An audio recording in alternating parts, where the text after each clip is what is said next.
Tahun ini Indonesia memegang presidensi G20, peran bergengsi di panggung internasional.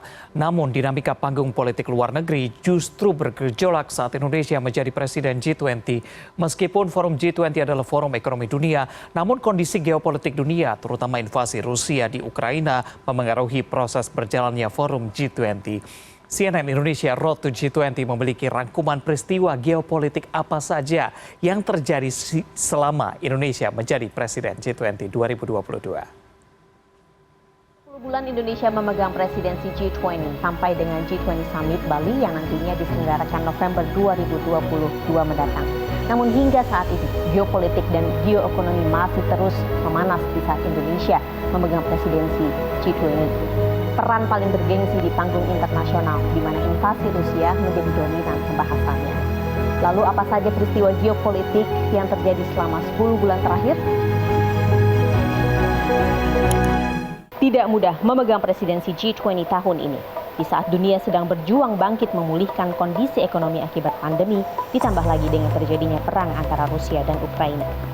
23 Februari lalu, Rusia memulai operasi militer khusus di Ukraina. Hari demi hari korban jiwa terus berjatuhan. Aksi Rusia mendapat kecaman keras dunia, terlebih di forum G20. Sebagai tuan rumah G20, kepemimpinan Indonesia diuji. Hampir setiap pertemuan G20 ada saja kecaman untuk Rusia atas invasi yang dilancarkan di Ukraina. Sampai pada titik Amerika Serikat dan sekutunya mempertimbangkan untuk menendang Rusia dari forum G20.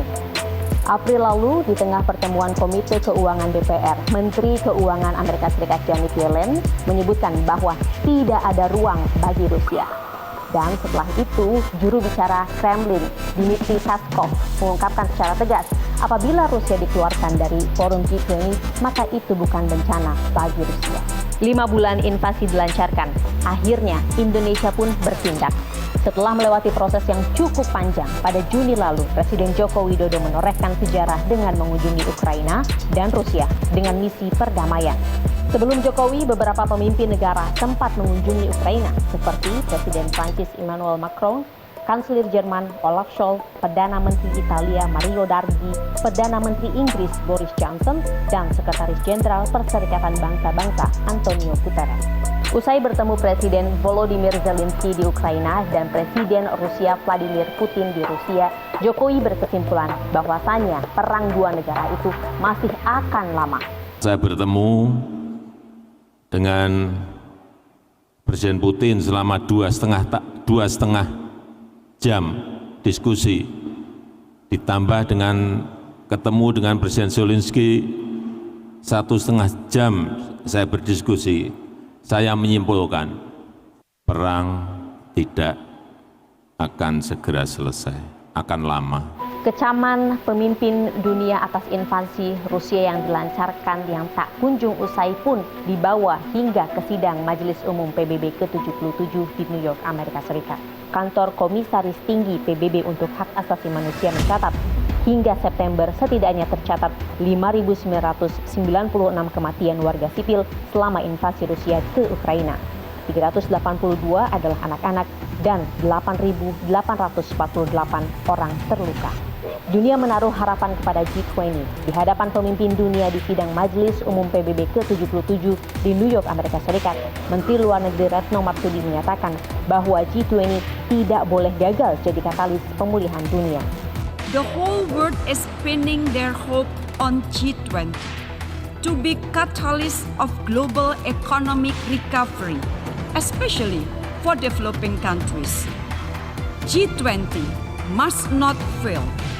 We cannot let global recovery fall at the mercy of geopolitics. Melihat tensi global yang semakin memanas hingga mendekati acara puncak G20 yang diselenggarakan November di Bali mendatang, lalu apakah Biden dan Putin akan hadir secara langsung di G20 Bali November mendatang?